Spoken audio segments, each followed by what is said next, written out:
Hi, this is Phil, and I'm here to tell you all about the Capes and Lunatics Patreon. Don't miss out on our comic book creator interviews, including our monthly Chichester chats with comic book legend DG Chichester, superhero movie brackets in our search for the worst comic book movie of all time, and many, many more specials, all completely uncensored. Access starts for $3 a month, full video when you pledge $5 a month. Check out the link in our show notes or go to patreon.com/capesandlunatics. Hope to see you there. This is Luca Perich, host of a Totally Turtle Sports and Gaming YouTube channel, and you're listening to the Capes and Lunatics Podcast Network. In brightest day, in blackest nights, no evil shall escape my sight, but those who worship evil's might. Beware my power. Green Lantern's light. Hello and welcome back to Sector 2814, the Green Lantern Podcast. I am Phil. Joining me, as always, Master of the Core, it is. I am Will. Hey, everyone. And today we got something new and old for you. Yes, we both read it for once. We both read the new issue at the same time. So John Stewart, Emerald Knight #1. You're going to get the full rundown on that, and then we're going to get, as promised, we don't want to disappoint our fans, Green Lantern 143 to 145, including that last lap tie-in. And for those of you who want more background on Last Lap, yes, check out Nightwing News episodes 178 and the upcoming 179. So. I know we chatted a little bit. So good Christmas. I got Green Lantern related stuff. Ooh. Volume 1 of Green Lanterns and Volume 1 of Hal Jordan and the Green Lantern Corps. I also was given a couple of gift cards. Thanks. And put those all together, and I have the absolute hard traveling heroes now. It's back here on the shelf back there. So, and then for my birthday, I got 50 years of John Stewart. Oh, really? So a pretty good Green Lantern haul for me. Yeah, I mean, I got Green Lantern gifts thanks to you and your son. Yes. Cool. Glad you like them. Yeah, kids, watch the YouTube. Sent me a 3D printed Kal Rayner mask and 2 power rings. The larger one fits pretty perfectly. I just wish they worked. Sorry about that. Ah, well. How dare you give me a non-functioning. All right, so we usually chit chat. Oh, hey, in case you didn't know, Quantum Leap came back last night, the new one. Watched it just about 30 minutes ago, so I'm glad to see that back. Nice. It's a good show. I really like it. Mm-hmm. They finally, so spoilers, stop listening if you don't want to know what happened, but they finally got young Miss Calavici into the project, so that's a good. I'm curious to see where that's gonna go.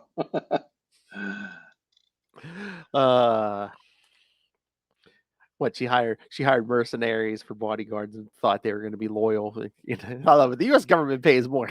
Pays more, yeah. Uncle Sam pays more. Absolutely.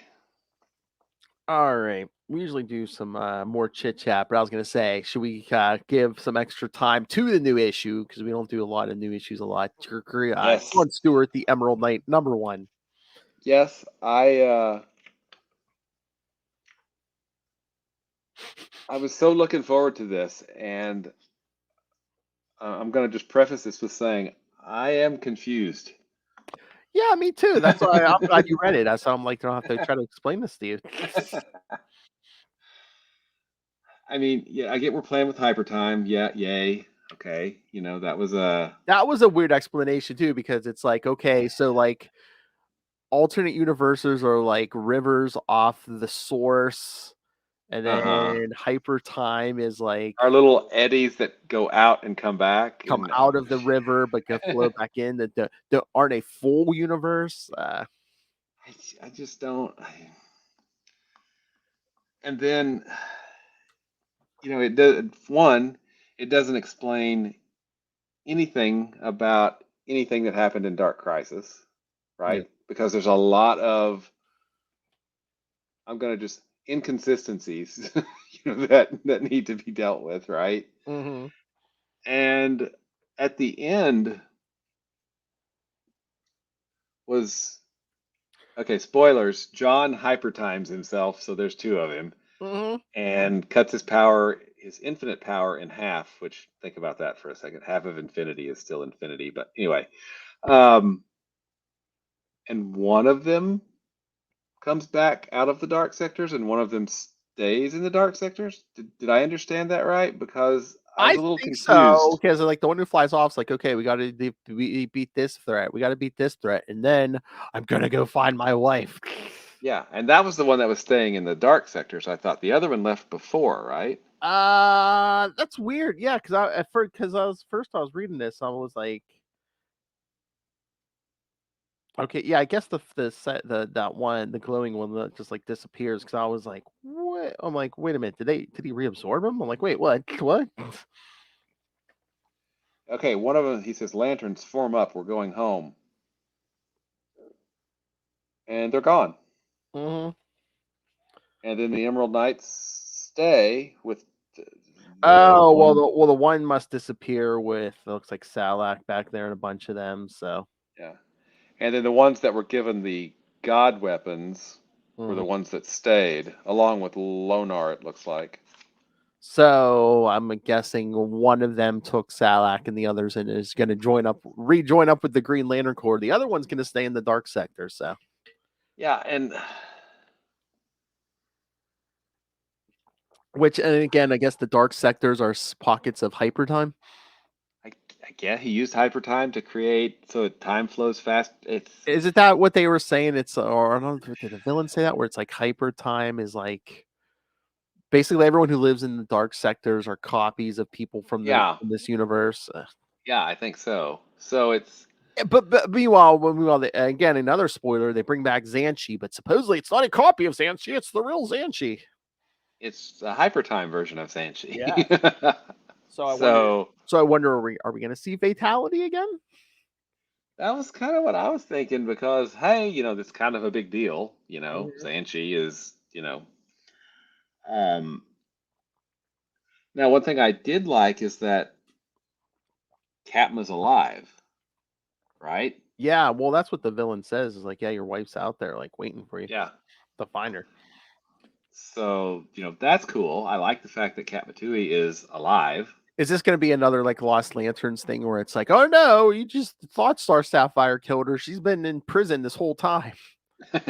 Well, I think it's a hypertime version of her, so I don't know. See, this is just That's the thing, though. It's like, well, how are you bringing back Xanshi? Because they're like, oh, it's not a copy. It's the real Xanshi. It's like, is it? I'm like, oh, wait. They took it before it blew up and left the copy there to blow up, so it's not. I mean, Yeah. And it was more New God stuff, and I think I've probably flogged that dead horse enough about how I feel, mingling. Oh yeah, just Green Lanterns with New Gods. just the mention of the New God stuff. I'm like, oh, he's not gonna like this. I mean, I don't really like mixing the Green Lanterns with New Gods, but I'm like, oh, Will's not gonna like this. I mean, and I really did. I had such high hopes for this, but I don't feel like it was the end of chapter 1. Okay, are we going to get new chapters this? I mean, we're getting a new John Stewart book, but he's not. But Jeffrey Thorne's not writing it. But Jeffrey Thorne's not writing it. So is this John Stewart the one that went home? I mean, it's I'm not the brightest guy in the world, but I like to think that I'm sort of intelligent. And this is just I'm like, the art was great. I really love Marco Santucci is a really, really good artist. Oh yeah. It just seems like there were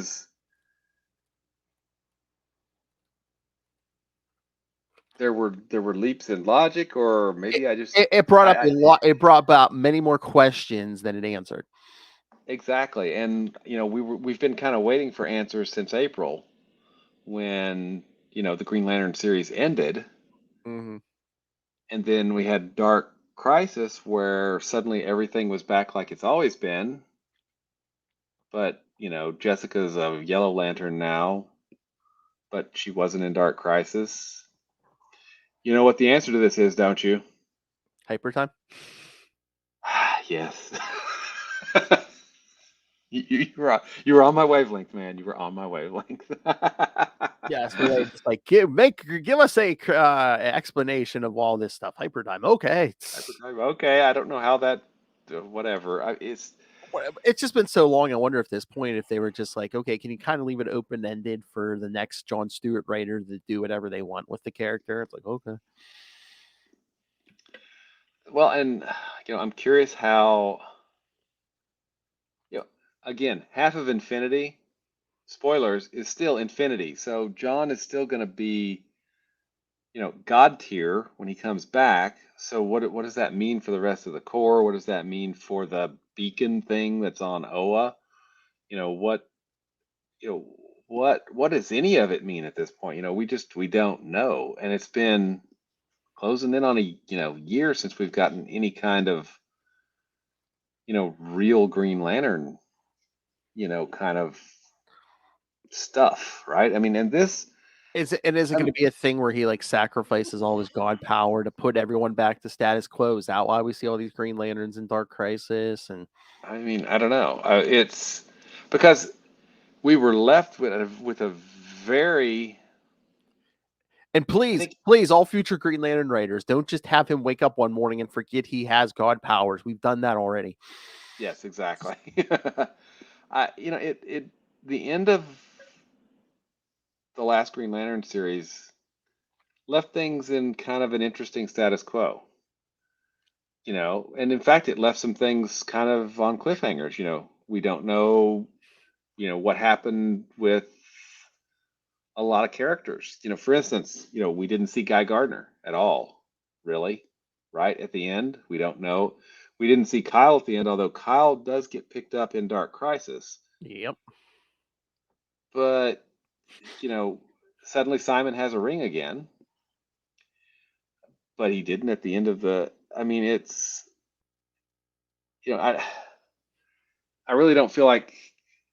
I don't really feel like this is a problem for the writers. I feel like this is an editorial thing. Why didn't or are they just expecting us to wait for answers? Hey, you just be calm. We'll answer all. Or is it just a screw up? I mean, you would think that.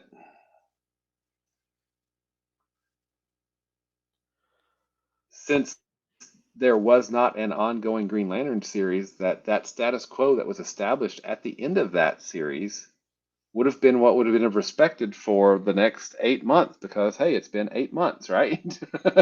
Over 8 months. I mean, I just don't know. And like I said, I had hopes for this to kind of give us some more answers, but it really didn't give us much in the way of answers. It kind of stopped the Mad New God plot, but for now, bump bump bump. Yeah, I don't know. Maybe, and this is a perfectly reasonable answer too. Maybe this just isn't written for me. I don't know who it's written for, but I don't think it's written for me, because I didn't get it. It didn't work for me. Thank you, because I mean, you are. I mean, come on, don't kid anyone. You are an intelligent man, and I was just like, it's going over my head. If it's going over your head, I'm like, okay, it's not just me. Okay, good. Yeah, I mean, it's a beautiful book. It really is. The art and colors are fantastic. I keep loving the letterer does some really cool things too. And that's the other thing. I'd be like, you know what? I'd be willing to be like, Jeffrey Thorne, I'll give you time to tell this story. But I mean, as far as we know, he's not coming back. So it's like, yeah, and this wasn't really. Yeah, why aren't you tying up threads? I'm interested to see where you would take this. But as far as, unless there's a surprise announcement coming, as far as I know, you're not coming back. Exactly. So what about that status quo? Is that the status quo that the new writers are going to get, or is the status quo what we see in Dark Crisis? What's what? Was this kind of Jeffrey Thorne saying, "Here's where I was gonna go if I got past issue 12," but well. I don't know. I mean, because we heard that it was a story in 3 parts, and this is just the first part. That was chapter 1, right? Through all the way through this. So, okay, what, it doesn't feel the thing, and this goes back to actually my thoughts on that volume 7 that he wrote, right? Or Mhm. volume 6, whatever the volume. I don't even know what volume number we're on now. But the Thorn Run, I never felt like I got a full unit of story per issue. Yeah, it almost seems like there was like a story and a backup story. Yeah, I mean, it never felt like we got a full issue's worth of a story segment, something that had a beginning, middle, and an end. That could still be continued, but you need to, you need to have a dramatic arc for an issue, right? You need to be able to give someone that, you can pick it up and read it and they can feel like that they've got a story. Maybe they want to continue, great. If they don't want to continue, at least they've got kind of a full chunk of a story. Maybe not the overall story, but a story. And I never felt like we got that with all those issues, with them being divided. I felt like it was a really, I don't know, it felt really clumsy at times. And this just feels like, okay, we got, stuff happened, but we didn't get the story. Hey, look, this It happened, then this happened, and this happened, and now we're done. Yeah, End I of mean, chapter 1. it almost seems like he played chicken and lost, where it's like, okay, I got more story coming. I'm going to tease you for a while. I'm going to tease you for a while, and then he ran out. He ran out of time before he got the. I mean, I don't know. It's still Green Lantern content, so yay. Yes. It's just it, and maybe I was putting too much pressure on it, because I was hoping to get a lot more of a wrap up, a lot more of a.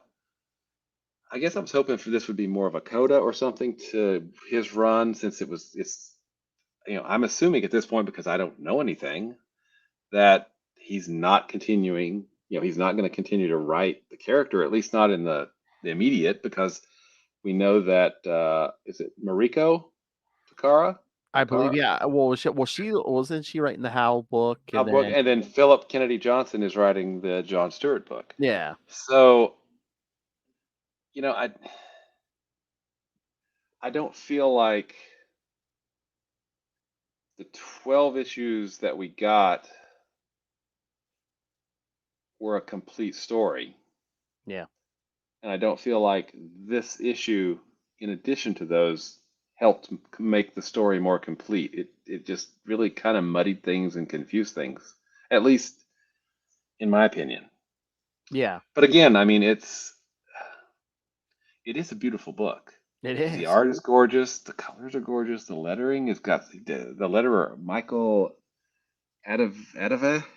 I don't know how you say his name, but he does some really cool things with the color. I mean, with the no, Michael Atiyah is the colors. Rob Lay is the letterer, and Mm. Rob, he does some really good stuff with the lettering. So I just, it fell flat for me, and hey, that could be my fault. That could be totally on me. Yeah, But yeah. Because I mean, I was actually looking at notes for this thing because trying to see if I missed something, but just yeah, John Stewart is split into two different beings: the Green Lantern John Stewart from Earth Zero, and a whole new Emerald Knight John Stewart.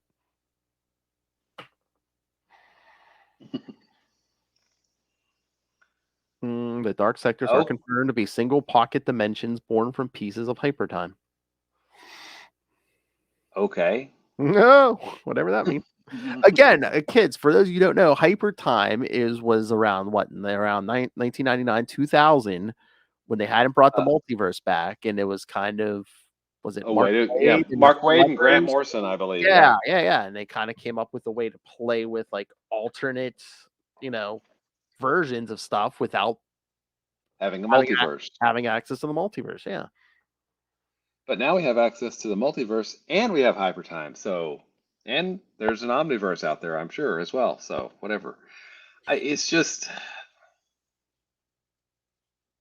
I mean, this hinged on a really poorly understood concept of hypertime, right? Oh, it's a path, and you merge, so blah. And I'm like, but I mean, the plot depended upon hypertime. Yeah. In fact, the whole plot of the 12 issue series depended upon hypertime too, because that's how the dark sectors were formed. I mean, and it's just, hey, let's throw in hypertime, let's throw in the new gods, and I'm like, well, how about we have some Green Lantern stuff? Okay. I know.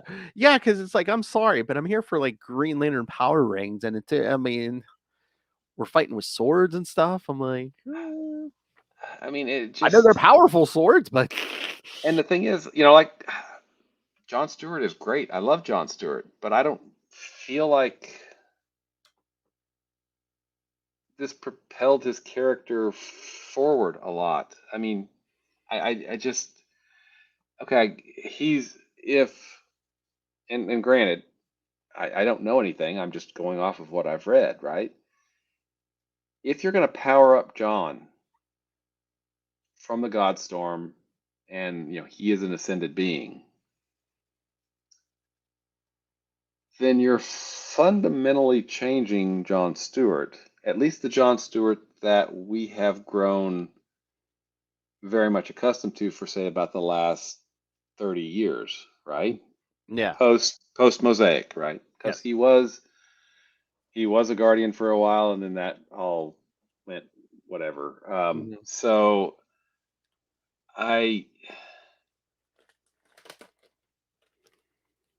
that is a fundamental change to the status quo of that character that I don't know if we're going. I don't know. I feel like it's not going to be followed up on, right? It's just going to be, oh, hey, he's back to being a Green Lantern again. I mean, I don't understand. I feel like we got a part of a story, and Yeah. there are bits and pieces that I like about that story. There are some things I don't like, but ultimately we only got a part, and I don't feel like this issue did anything to help alleviate that problem, which is it's still just a part, right? Yeah. And again, I mean, the whole thing with John Stewart all the way back to Mosaic. I mean, back then, wasn't it like, oh, he's like the next form of a Guardian or whatever? Yeah. Now, And now it just seems like he's a much more powerful version of a Green Lantern. yeah, which is, and I feel like the series went into great detail to try to say that no, this is not like Green Lantern power. This is a different, well, he absorbed a Godstorm, right? And whatever that is. I mean,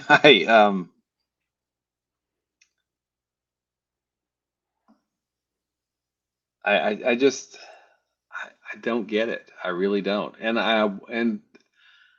I think that I'm kind of the audience for this because I really like John Stewart, and I really want to read, stories about John Stewart, but I want to read complete stories about John Stewart. And we went basically 8 months after setting up a new status quo for Green Lantern, for all Green Lanterns.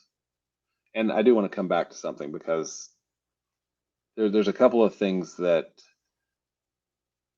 well, there's one thing in particular, but anyway, and then we have a new status quo that's immediately ignored, so it's, and then we get this continuation, which is, hey, this stuff happens to be continued, but we don't. Okay, great, but I mean, we need a beginning, middle, and an end, and if this is just the beginning, then that's very unsatisfying. Yeah. Oh, yeah. I know. Now, back to the thing that I really, really love that the previous Green Lantern series did was take away Hal's special, I can make my own ring out of willpower. 'Cause I don't like that. I like it. I like it that Hal has just a normal ring, and that he's able to do amazing things with a normal ring. And Kyle has a normal ring. All of them have normal rings, and they use those rings differently. And I mean, I don't know. Like I said, I really, really, really wanted to like this, but it just feels incomplete to me. Yeah, that's my that's my whole thing. I'm just like, wait a minute, it doesn't seem like an ending, Hmm. considering this might be his last word on Green Lantern. I'm like, again, especially since there's going to be a John Stewart book, and he's not going to be the writer on it. Exactly. And what does that mean for the character? Because at this point, he has half of infinite power. Okay. He's got I assume all of the lanterns that came with him. There's 1,000 lanterns?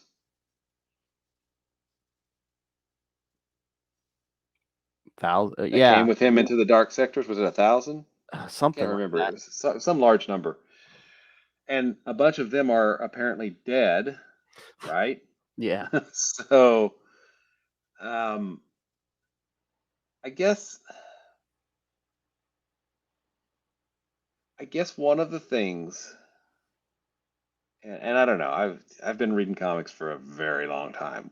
One of the things that I always thought was kind of what you were supposed to do is, if you weren't going to be able to play with the toys anymore, is to put them all back the way you found them, yeah, that's what I thought. right? So, but of course, we haven't had a book. So, we haven't been able to dig into the new status quo. We haven't been able to dig into what any of this means, or what, for any character, for John, for Joe, for Simon, for Jessica. I'm pointing to all of the pictures for, Kyle or Guy, or, or Hal, or anybody. We just don't know. And I guess that's just annoying. Very annoying. I guess when we get our new Green Lantern books, but Yeah, that's not till April, right? I think yeah. I think something else good happens in April. I can't remember what that is, though.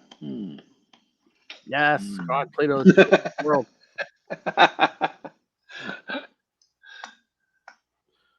Let's see. Seeing if I can find a date on this. Yeah, April of 2023 will be Green Lantern Hal Jordan, written by Mariko Tamaki. And again, I'm not seeing an artist announced yet. So Yeah, so April, we may find something out later this month when previews comes out. yeah, I'm trying to remember. Would that be March or April? I don't know. I guess. Well, we'll find out soon. We'll find out in a few weeks. Yep. All right. So should we get to the other issues that you have issues with? You bet. You bet. All right, kids. So yes, we're back to the Judd Winnick run. Mhm. This time we'll be doing Green Lantern 143 through 145, and like I said, yes, 143 is our last laugh tie-in. Oh, but before we jump into that, if anybody out there, hey, please, if I'm just being stupid, Me too. explain this to me, because it really doesn't feel like a complete story, and it doesn't feel like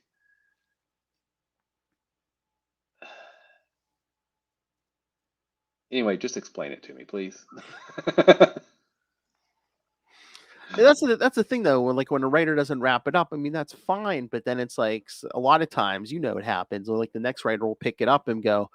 Maybe Philip Kennedy Johnson will be like, I don't want to do that Dark Sector stuff, and will like completely drop what Jeffrey Thorne did, and it's just like we won't, it'll be like we won't mention Katma or something, and it'll be like, wait, what?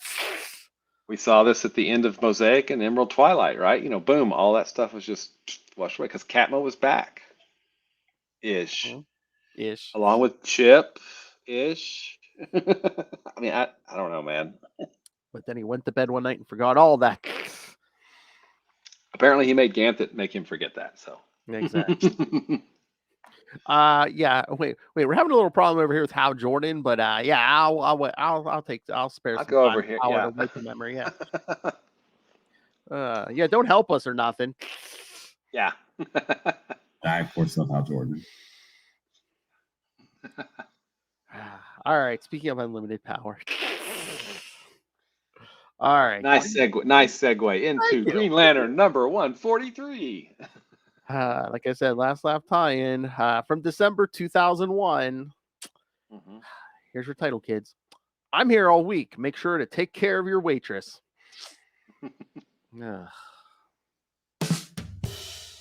See, that rim shot is that Kona button has never been more accurate. More apropos, yeah.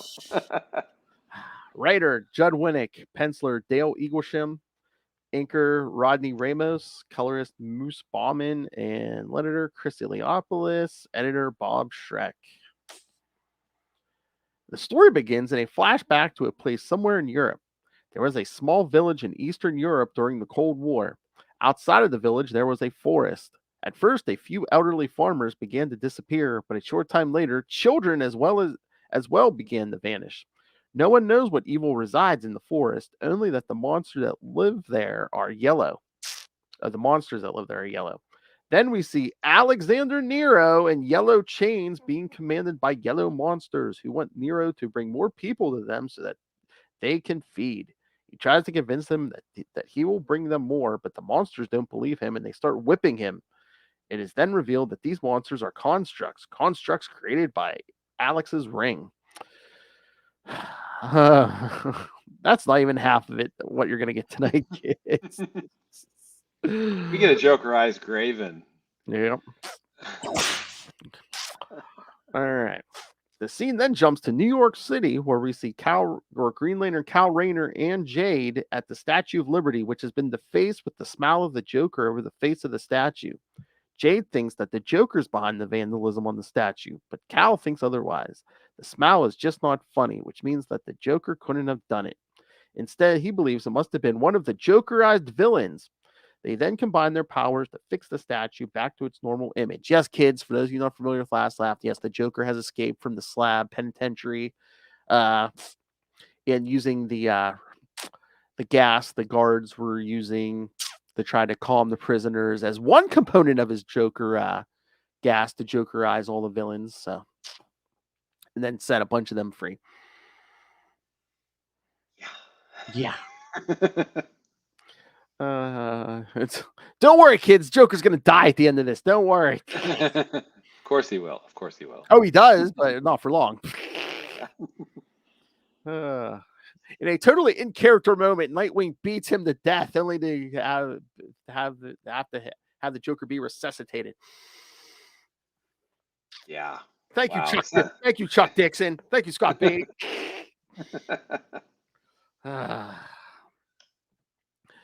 Yes, because Nightwing's the one with anger issues in that family. Sure. I don't think so. Why ever? Who could it be? Batman, my favorite character. Meanwhile, we see a bookstore where we see Graven, the purported son of Darkseid, who has been Jokerized, reading books about jokes. The scene then cuts to Kal talking to his assistant Terry Berg as they talk about Kal's work as a comic book artist. Terry is sad for some unknown reason, so Kal asks him what's wrong. Terry reveals to Kal that he's gay and that his mother asked him if he was. Instead of saying no, Terry told his mother that he is gay. Kal is undoubtedly surprised at the revelation. He tells Kal that his mother cried for an hour and that his father tried to kick him out of the house, but only did so in his anger and allowed him to come back in the house. Terry is furious that parents would throw their own kids out on the streets just because they're gay, and that his parents don't talk to him anymore. However, despite his parents finding out his secret, he's okay, just a little down, but okay. Let's talk about not okay. We see somewhere else in New York City a guy named Ronald Peltz going into a club. It's a comedy club, his comedy club. However, Ronnie isn't funny at all, and that despite his attempts, he hasn't given up. As he's setting up everything, he goes into the back room and finds a mysterious generator laying in the middle of the room. Suddenly, there's an explosion that destroys the entire club. It is revealed that in that one night, every comedy club in the city was blown up within 5 minutes of each other. Just tobogganing downhill. It was just before someone's comedy debut. Even though that guy didn't make it out there, we see that he has been grafted onto the wall in his dressing room, meaning that someone else is running his show. It's Graven. That's so Graven.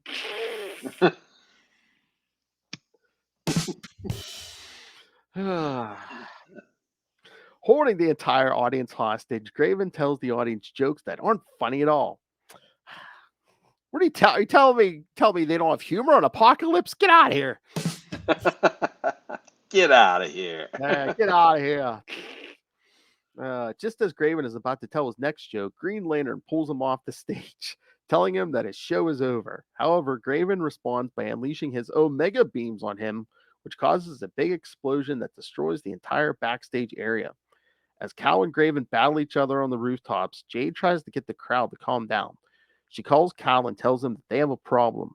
Apparently, all the doors are wired. They have been booby-trapped. Cal tells her to see if the wires lead anywhere, to which Graven tells them that they lead to a bomb in the basement. The bomb is made out of the best demolition technology from Apocalypse, meaning that it's a bomb in the 100 megaton range.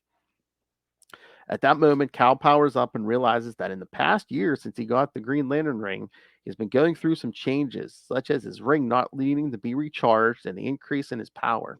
He defeats Graven and encases him in a block. He then races into the theater and finds the bomb, a neutron bomb capable of destroying the entire city. Remembering what happened when his predecessor, Hal Jordan, lost his city. That bastard. I, of course, love Hal Jordan. Cal takes the bomb into the sky with Jade watching. After going half a mile into the sky, he realizes that even at this height, it'll still destroy the city. So he decides to contain the explosion, even if it kills him, which should be no problem since he contained a supernova, remember. Yes, thank you. The explosion is so loud. How loud was it? Heard in 6 states. Sorry. Take my villain, please. That's actually good. Hold on, I lost my place. Like it matters. Yes, it's heard in 6 states and is seen all over the world. Cal is then seen absorbing the energy from the explosion. Since Cal got the ring of the Green Lantern, he has noticed over the last year that the power has been fueling him. He was unaware that it was his to claim, but the power sought him out. It quietly joined with the power of Parallax after the sun was reignited. Meanwhile, Nero sees the explosion and realizes his destiny, that he is the one who will claim the power. As Cal calls out Oblivion's name. What are you saying? It's no laughing matter. Oh, nice. One thing you've already pointed out that, supernova, 100 megaton is nothing to a supernova. So why is it a big deal? But have you noticed the body count in Winnick's run? I mean, the heroes don't seem to save a lot of people. I mean, you have all those people dying in, the forest in Germany or Europe, wherever we are. Graven kills how many people, just because he was Jokerized? I mean, Again, I won't lay this all at Judd Winnick's doorstep, but like that first half of like the first day, the early 2000s, like that first half of the decade, it seemed like there was a lot of like bloodshed. I mean, remember over at Marvel's Civil War? I mean, the whole thing started when they blew up Stanford, Connecticut. oh yeah, exactly. I mean, I don't know, but It just seemed like a trend. Like they were just like, oh, let's raise the stakes and kill a bunch of people. yeah, and this one. And again, I mean, it could have been anyone, but I just thought like 100 megaton bomb is just, oh man, look what he's containing, Yeah, but that's nothing to him. He's a supernova, okay? Yeah. I think he's literally contained about a billion of those at once. Is that how much is? And again, the last time we saw Graven, he kind of disappeared because Cal got thrown into the future. You know, the Legion of Mhm. Superheroes. I'm just Right. like, but because I'm trying to remember, I'm like, I don't think I saw Graven. Kristen and I are reading this for Nightwing News. I'm like, I don't remember seeing Graven at the slab. I'm like, so where did the Joker find him to Jokerize him? I don't know, man. And it would work. And it would work. I mean, okay, I would assume it would work on Graven because I didn't see Graven at the slab, but once the Joker escaped, I did see in his little gang he had with him, he had a Jokerized Dominator. Oh, okay. Yeah, so So, it I worked mean, on aliens, I guess. I guess it works on new gods too, because anyway. So what what is your take on these three issues? Because Uh, I'm it's gonna I'm head's gonna pop. I'm underwhelmed. I mean, okay, I feel like Winnick I is taken out a book and he's saying, "Hey, reader, you come here." Whack, whack, whack, whack, whack. He's beating us over the head Yeah, but with what especially he's doing. especially this issue though, like I'm pretty sure like every book at DC had to do like a Joker's Last Laugh tie-in. So I'm wondering if Mhm. like Winnick was ordered to do a Joker's Last Laugh tie-in. So it's like maybe he was just like, oh yeah, they want ridiculous, I'll give them ridiculous. Yeah, okay, I got that. I mean, it's and Kyle absorbing all the power. Okay, I get that.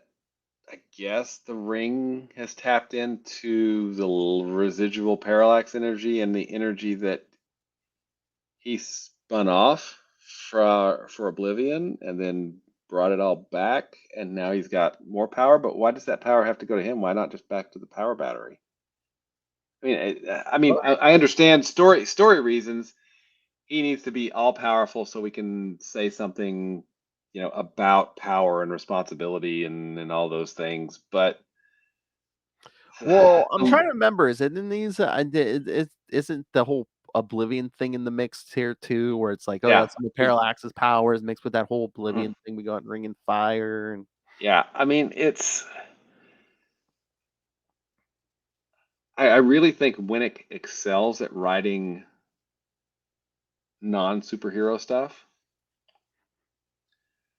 but his superhero stuff is just not. It's not riveting. It's just it's underwhelming. I mean, it really is. I understand where he's going. It's just like it feels like a slog to get there sometimes. yeah, I hear you. I mean, I get what he's trying to do. I think it's just like, oh, Cal's the everyman, and what happens when he gets godlike power, and once again, is he gonna deal with ultimate power much better than that bastard Hal Jordan?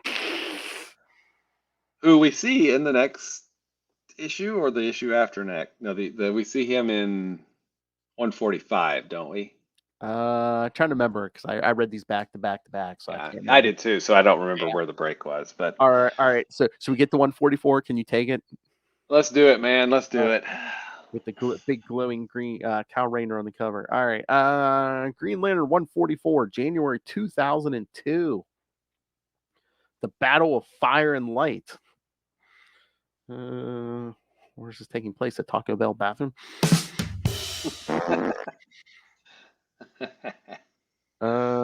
Same team. The issue begins with a young boy telling his mother about a green dot in the sun. The mother then goes outside this house and looks at the sun and notices the green dot in the sun, thinking that the world is about to end. However, the world is not ending. In fact, the cause of the green dot in the sun is not some strange phenomenon. Actually it's the actions of Cal Rayner, Green Lantern.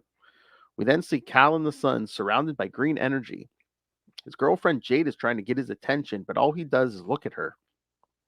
She thinks that he's absorbing the energy that Graven had unleashed by exploding a neutron bomb.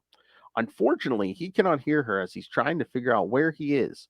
Jade tries to get close to Cal, but the energy surrounding Green Lantern is too strong for her to pierce through. We then hear him thinking that he's going to need help and thinks about trying to get help from the JLA or even John Stewart. He manages somehow to tell Jade to go find John Stewart. I'm sensing a theme tonight. Meanwhile, John Stewart is looking at the sun through a shoebox trying to figure out what's going on with the sun. He believes that the phenomenon is not being caused by something organic. However, he hopes that whatever is happening to the sun is not some anomaly that's going to affect Earth's population. His girlfriend, Mirren, tells John that they have a visitor. It's Jade. Somehow, she transported there. Jade manages to bring her father, Alan Scott, the original Green Lantern, to help them out. Since his Green Lantern ring operates differently than the ring of the Green Lantern Corps, Alan tries to disrupt the energy flow around Kal Rayner. However, the energy is too strong for even the veteran Lantern to handle, and he is repelled. He manages to tell Jade that Cal's getting stronger. Meanwhile, Cal notices a figure coming towards him. At first, he sees Oblivion. Then he sees Hal Jordan as Parallax, but he's wrong. As Jade and Alan are watching, they come up with a plan. If Jade can get Cal's attention, Alan can use his ring to shield her as much as possible and even try to add some strength to her own ring. Suddenly, Jade's ring is fully recharged, and Alan even feels it himself. They realize that Cal's been lost inside whatever he's become, and that Jade's voice is the only thing that can remind Cal who he is and bring him back. As that's happening, Cal tries to remember what had happened. He remembered Graven turning into something like the Joker. He exploded a bomb, and then he remembers the power. When suddenly he hears Jade's voice and tries to call back to her. We then see Jade being pulled between Alan and the energy surrounding Cal. She tells him that he needs to stop what's going on before everyone is killed. Alan tells him to try to find Jade and see her. At first, he cannot see her, and then he sees her image and apologizes to her for the upsurge in energy and tells them all that he's got it under control. John then asks Cal what is going on, but Cal just tells him that everything's fine. As the group are trying to find out what's going on between Cal and Oblivion, Cal tells them the origin of Oblivion. He tells them that Oblivion never really existed. He was an inadvertent construct of Cal's subconscious representing his fears and anxiety. We knew this. However, once Cal destroyed Oblivion, the power that created the monster had to go somewhere. That power sought out the energy of the Green Lantern, and it found Parallax. When Hal reignited the sun, he left some residue of Parallax's power, a small amount though, but it was enough to draw the energy of Oblivion to it. Despite the fact that Cal was constantly using the energy of the Green Lantern ring, it never decreased. In fact, it grew larger, allowing for Cal to absorb more energy, gaining more power. Because of that energy, Cal was not needed to recharge his ring, but it also allowed him to create constructs that were more powerful than even himself. Since the power of Oblivion met with the power of Parallax, they grew, and the source of that power is what Cal has been tapping into, unimaginable power that he's going to claim because he's supposed to. Before he can tell everyone that it is his destiny, he realizes that someone else feels that power too, and so does John. It's Alexander Nero, and he seeks to claim it as well. Since Alex's ring once belonged to Sinestro, it is powered by the stolen energy of the Green Lantern ring, and since Cal has a conduit, the power Nero has is unimaginable. With the major difference between the two ring bearers is that Cal uses the energy to be a hero, while Nero seeks to use the power to remake reality in his own image. Hearing the potential power that Nero can claim, Jade tries to get her father to go with her and help Cal out, but Alan tells her that they are not strong enough to stop Nero and that Cal has to do this on his own. Meanwhile, in space, Nero notices Green Lantern heading his way, and after exchanging small talk with Cal, they both realize the only way to claim the entire power, they have to battle this out the hard way. Yeah, okay. This was really kind of, what happens during this? Kyle wakes up. That's the plot of this issue. Kyle wakes up. Yeah, we kind of go over what Oblivion was again, and then it's like, oh hey, when Oblivion and Parallax had a baby, yeah. Yeah, it added a bunch of power to the ring instead of the power battery, which you would think would collect all of that energy. But anyway, yes, but was this before or after Oa came back? That's a good point. But also, the Quardian's rings I don't think have ever been shown to be as quite up to snuff as a GL ring. Yeah, no. So how can it even handle all the power that it's trying to tap, right? I mean, you would think that it would short circuit, blow up, melt, just stop working. But And again, that summary says it was Sinestro's old ring, but no, it's not. Remember, Guy Gardner had it, and that was destroyed. No, the Cordians this made is a a new one, new, yeah. unless they perfected the technology. I don't know. Yeah, so I don't know. The next issue we get Guardians, right? Well, here, let's do this last issue. Okay, let's do this last issue, then we'll just talk about all of it. Yes, Green Lantern 145, February 2002, Battle of Fire. Wait, no. Yeah, Battle of Fire and Light. We see Green Lantern and Kal Rayner fighting against Alexander Nero. Both men have claimed the remaining power of the Green Lantern Corps. This energy was formed by the merging of the power of Oblivion and the power of Parallax, who died to reignite the sun. The battle between the two men is fought between their different constructs. Both know that whoever wins will get the power, more power than any human has ever had control of, essentially giving them godlike powers. Meanwhile, on Earth, former Green Lantern John Stewart, the Golden Age Green Lantern Alan Scott, and his daughter Jade are watching the battle. As they see a large green spot in the sun, John suggests that Kal should destroy the ring. Alan has considered that option, but it would be too risky, and Kal knows that as well. Since Nero's yellow power ring siphons energy from the Green Lantern ring, he has an advantage over Kal when using it against him, allowing him to access the power of the Green Lantern ring. Oblivion and Parallax combined. Jade barks at the two men, saying that instead of considering possibilities, they should gather all of Earth's superheroes and go help Kal. But Alan tells her that if they do that, then they would just be getting in the way. Alan tries to make his daughter feel better by telling her that he doesn't want Kal to die as well, but that they should have faith in his abilities because they feel that he can beat Nero and gain the power. Both warriors continue to fight each other intensely. Kal creates constructs of himself and they all bash on Nero, but Nero taps more into the power and destroys the constructs, and all Kal can do is match him blow for blow. Suddenly, an explosion separates the two, and we see Guardians entering the battle, but they are here to help Kal. Like Green Lantern, the Guardians do not want Nero to get the power because they fear that once he has the power, he will turn on those who gave him the ability to attain that power. Power. Kal undoubtedly is a little surprised that the people who gave Nero the power ring now want to help him, but they are lying as they want to save him, not destroy him. Accordion puts a device on Nero before Nero turns on him and kills him. The Accordions reveal that the device they have planted on Nero will teleport him back to the antimatter universe away from Green Lantern. Suddenly, the Accordion ship is destroyed as Nero has staked his claim to the power. He feels the near limitless power flow through him. Now he has the ability to bend the universe to his will. But Kal attacks him from behind, telling Nero that the power is not for him.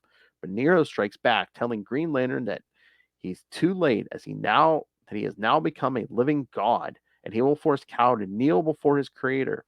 But Kal is determined to stop him and taps into the power and eclipses Nero's power and transports him to another dimension where they have no rings, constructs, or any sort of weapon.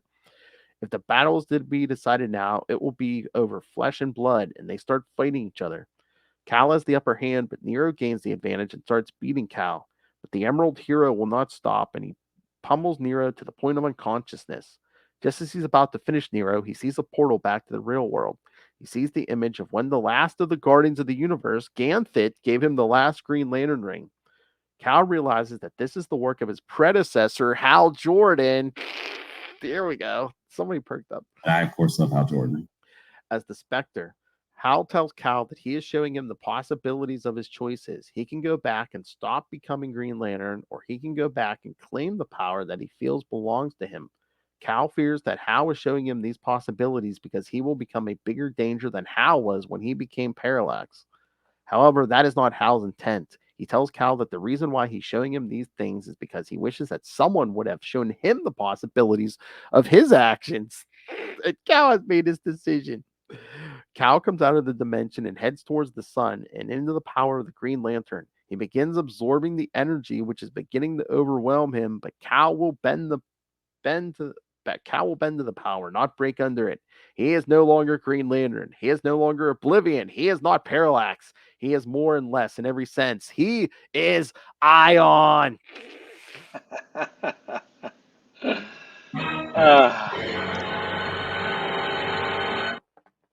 A name we'll hear several times over over the next few months and years. Yeah. Okay, okay, here we go. This is Kyle Rayner's first appearance as Ion. He will be Ion until Green Lantern 150, spoilers, when he expels the Ion power to reactivate the central power battery of Oa. So Oa is there, but that battery ain't working. Okay, wait a second. So, and creates the new generation of Owens. Yeah. If he reactivates the power battery, there are potentially 330. There's potentially 3,000 ex Green Lanterns out there that might have a ring that would suddenly start working again. You would think. Okay, I guess we'll get there. I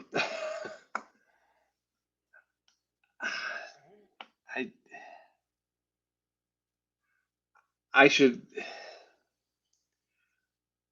not be able to say this about a Green Lantern comic. But I was bored.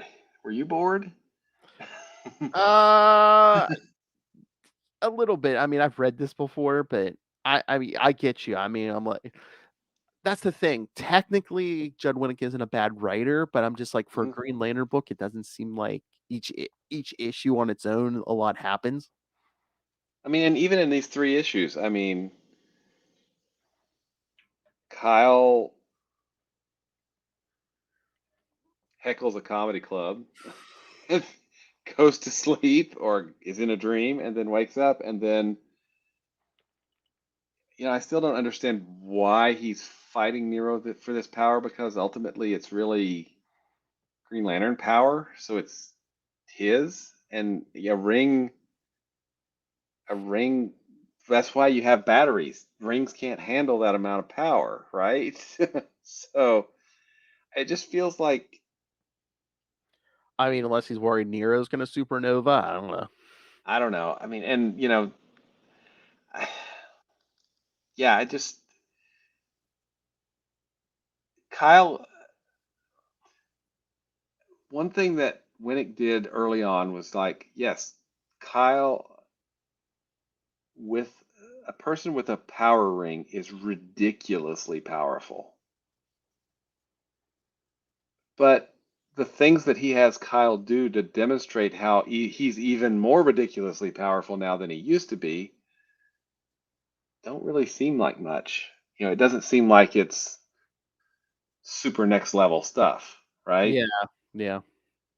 So, I mean, yeah, I mean, if he's regulating that battery, I mean, shouldn't it be, if 3,600 Green Lanterns could recharge off that central battery, he should have what, 3,000, over 3,000 times more power, and one ring could handle, yeah. and he's struggling with Nero. Yeah, I mean, and it may just be that I just don't feel like Nero's a good villain. Yeah, I just don't, and hey, that could be totally on me. It's maybe Nero's not being written for me, and hey, that's perfectly fine. But that doesn't necessarily mean that he's immune to criticism. I think at this point, because I feel like Winnick latched onto one thing on Kyle, which is his imagination. Yeah. But the thing that gets me is Green Lanterns have always had imagination. Yeah. I mean, that's part of the thing. It's using your willpower or using your imagination to fuel your will to make things. That's always been what Green Lantern is about. So this doesn't make a whole lot of sense to me, and I still have hopes that this will pay off in 150 the way I hope it does. But at this point, it's just not. I mean, and Jade, the way he writes Jade seems to be overwrought a lot of times. Does that make sense? Yeah, You know, yeah. overly emotional perhaps, and I don't know. I don't know. I She seems like I mean, for someone who has more superhero experience than Kyle himself, yeah, it doesn't seem exactly. yeah. Yeah, it doesn't fit real well. So I don't know. I yeah, I know we had talked about this before. We're getting to the Winnick run. I've never read it. I'm looking forward to this, and so far it's just been kind of a letdown. At least to me. Um, maybe this would have hit differently 20 years ago Yeah. because I mean, I remember reading this when it was new, and I was just like, I want to like this, but yeah, I mean, it's like I remember thinking, get to the point, get to the point. yeah, and again, to show, I get it. He needs to have Kyle perform feats, that are staggering, to the imagination. But Graven, okay, is Graven going to set off a bomb, that's going to kill him too? Even a Jokerized version? I mean, Unless he's gonna boom tube out or something. yeah, I mean, and if he can boom tube out, why is he still on Earth? You know, when you can be literally anywhere else in the universe. I mean, there's nothing to draw him to Earth. I mean, that issue in particular was just like, whoa, okay. But I don't know. Yeah, again, I don't know if Judd Winnick was under order. He was probably under orders. He had to do a last laugh crossover, but I'm like, why Graven? Even then, I was like, why Graven? I'm like, Graven, wouldn't it make yeah. more sense to do like a Dr. Polaris or something? Or Sonar, or some of the guys actually in there. I mean,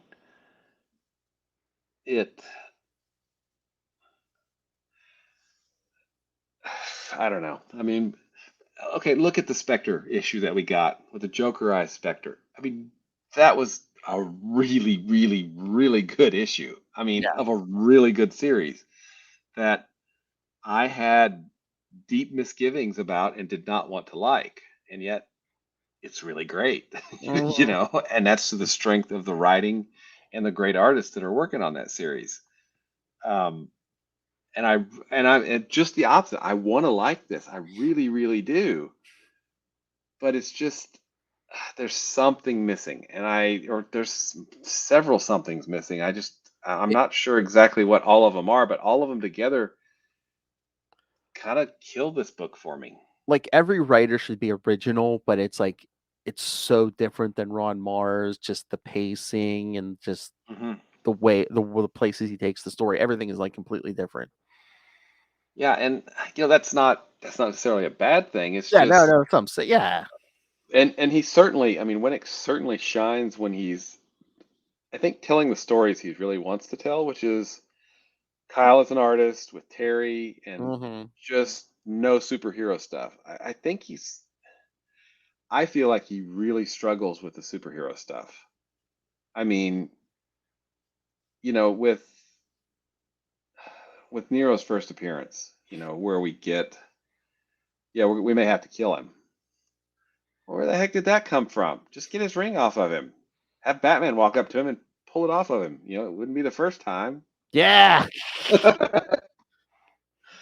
I mean, I don't know. It just seems somehow awkward. Maybe that's a good way to describe it. Yeah. It's unbalanced and awkward. And I hope it gets better. And maybe all of this will finally gel. When we get to the climax of this story in 150, or is it 149 or 150, whatever it is. And things happen. Good things do happen. We're going to get a reignited battery on Oa. We're going to get Guardians again. So I mean, good things happen. But I don't know. I'm still not sold on Winnick's run yet. Yeah, I hear you.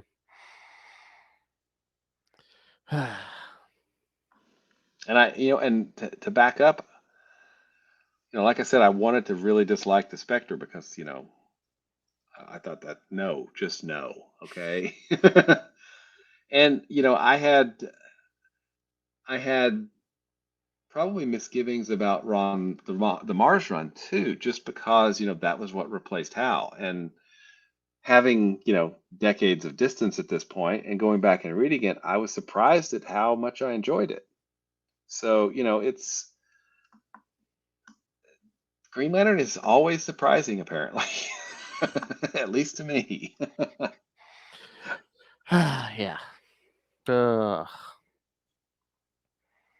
Oh, these books tonight. Old. Yep. uh, Old and new. Old and new. All right. Anything else, or should we put you out of your misery? I think I don't know, man. What am I missing? I mean, are you is this great? Is this or am I on? No. Like I said, I'm rereading these with the eye of like, okay, mate, let me see if I can catch something I didn't see last. My first one or two times reading this before, and I mean, I'm trying to remember it. I mean, it was even worse, reading it month to month because it's just like, oh, come on already, let's get to it. Yeah. Which is, pacing is, we talked about the pacing in the last Green Lantern series, and by extension the John Stewart book. It's important, if you don't give the readers a story unit, something that has a beginning, middle, and an end in your issue, then they may not come back to finish that story, right?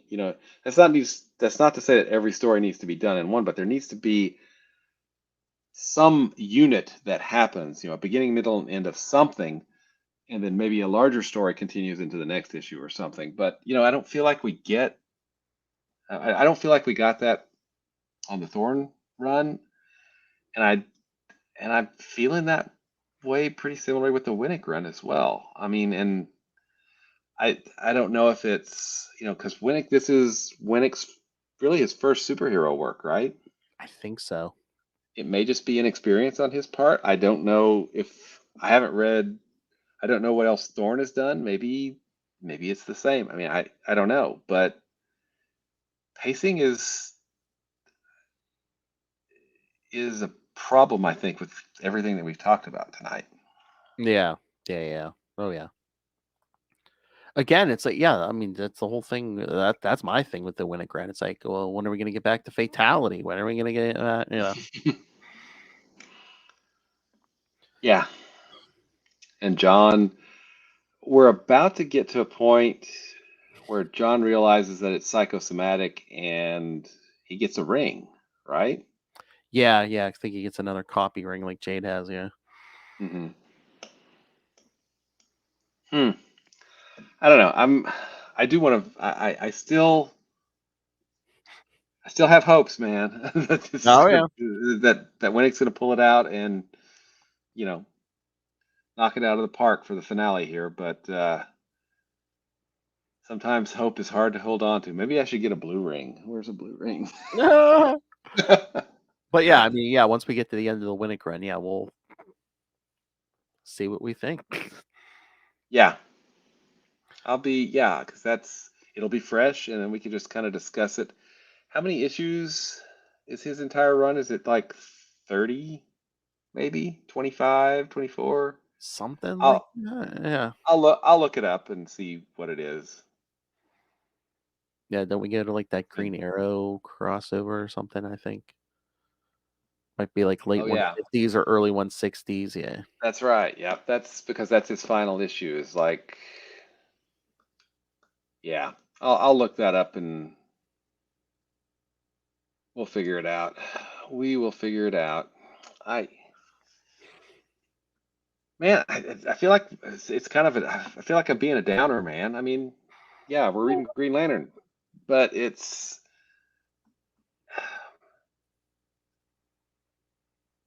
the quality really, I think, has taken a hit after Mars left because, I,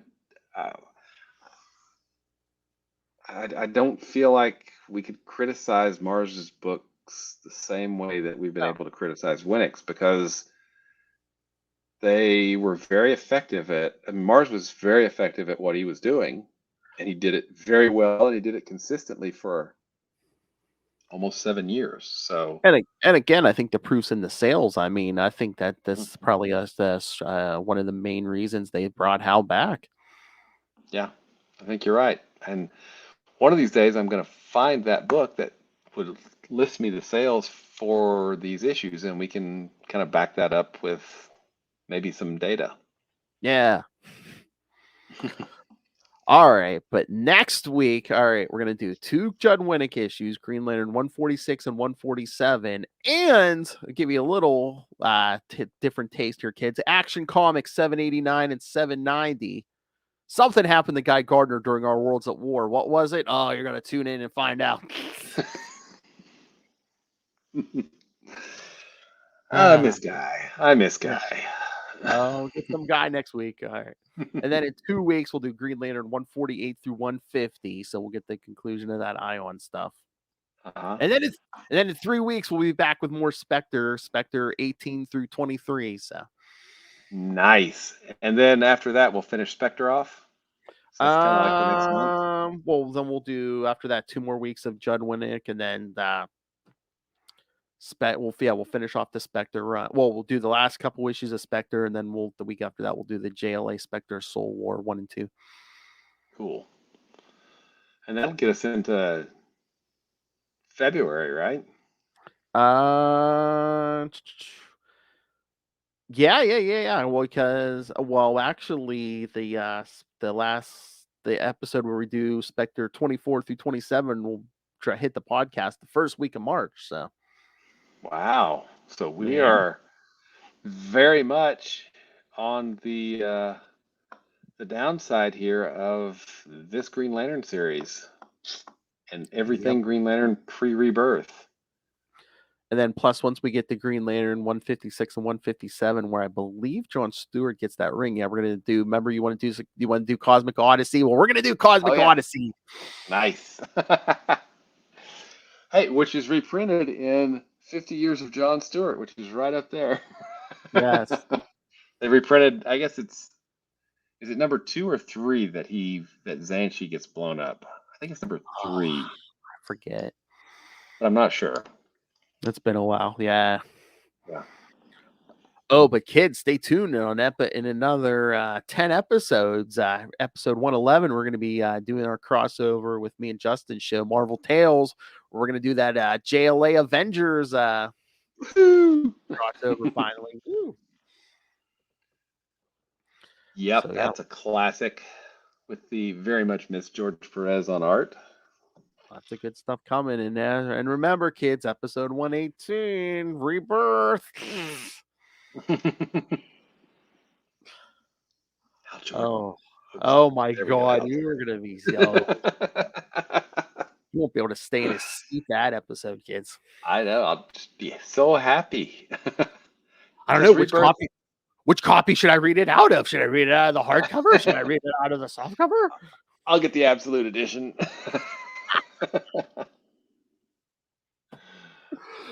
All right. So yes, lots of good stuff coming. So send us your thoughts next week, 146 and 147 and Action Comics 789 and 790. So email us, CapesandLunatics at gmail.com, or call the voicemail 614-382-2737. That's 614-38-CAPES. And remember, you can find Sector 2814 on Facebook, on Twitter. Capes and Lunatics and Capes and Lunatics Sidekicks are on Instagram. The Capes and Lunatics Network is on Hive. Again, the YouTube channel, if you want to see the 3D goodies that Will and his son cooked up for me, yes, check out this video and so many more on YouTube. Smash that subscribe button. Oh, we're so close. Kids, I want to give Little Hellfire a present. Right now, we're sitting, I think, at 267 subscribers. 2 more. Gotta have 2 more. Then we start to climb the 369. So, yes, please smash that subscribe button. Smash it. And the Patreon, because once again, we're paying for this out of our own pocket. Every little bit helps. With $3 to $5 gets you early access to creator interviews, including the monthly Chichester chats. I got the good mic out for you guys. And superhero movie brackets are over. Thank God we can listen to those all. I think we'll be doing a lot more one and dones for 2023. But patrons can suggest stuff. I know Justin already has a bunch of suggestions. I know Lilith and I already talk in January. We might do like a bunch of. We might make up a list of this or that for each other and just ask each other, like, would you rather this or that? So if you want to know if Lilith Hellfire would do this or that, kids, send me your suggestion. So yeah, subscribe to the Patreon and pick yourself up some Capes and Lunatics and Capes and Lunatics Sidekicks merch. Find it all at Linktree, linktr.ee/Capes and Lunatics. All right, Mr. Will Allred, master of the Green Lantern Corps, master of the Quantum Zone, master of Kickstarter, master of podcasting. Where can people find you? You can find me at Walred. That's at WALLRED at Gmail and Twitter and Facebook and other social media that I vaguely remember setting up as well. And if you want to find my comics, Crossover Division is at crossoverdivision.com. Issue 4 should be going to the printer this week. And we'll be doing a hardcover probably next month on Kickstarter, which I'm really looking forward to. That'll be cool. If you want to check out Diary of Night, you can go to diaryofnight.com. And that's it as far as the comics. I also annoy another awesome podcaster besides Phil. Kevin Joseph and I co-host a podcast called Explain Yourself, where we talk to comic book creators on Kickstarter when they have live projects running, to try to bring more attention to comics on the Kickstarter platform and crowdfunding in general. And finally, you obviously have great taste because you're here listening to us. That means you probably love Marvel's Quasar. And if you do, then you can always go to the Quantum Zone at quantumzone.org to find out more about Quasar. I'll put it in my navel. Hey, boys, you look at the party? I love the party. They aren't even attempting to enter our orifices. I, of course, know how, Jordan. I cannot believe that was published in a Marvel comic. I know. But yes, quantumzone.org. I was thinking the other day, I'm like, man, with all your free time, Will, man, we need another website like Book of O or something. I'll get on that. You waste what, 7-8 hours a day just laying on your back, right? Yeah, exactly. I need to not do that. I wish I didn't have to sleep. Give me ultimate power. All right, kids. Thank you for joining us again. The Rise of Ion next week. Green Lantern 146 and 147. And a funny thing happened to Guy Gardner on the way to our Worlds of War.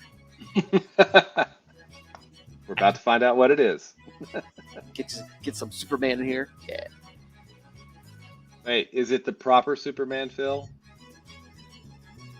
Oh yeah, he cut that mullet. Yeah, no, it's not mullet Superman. Not mullet, no electric. Yeah, no.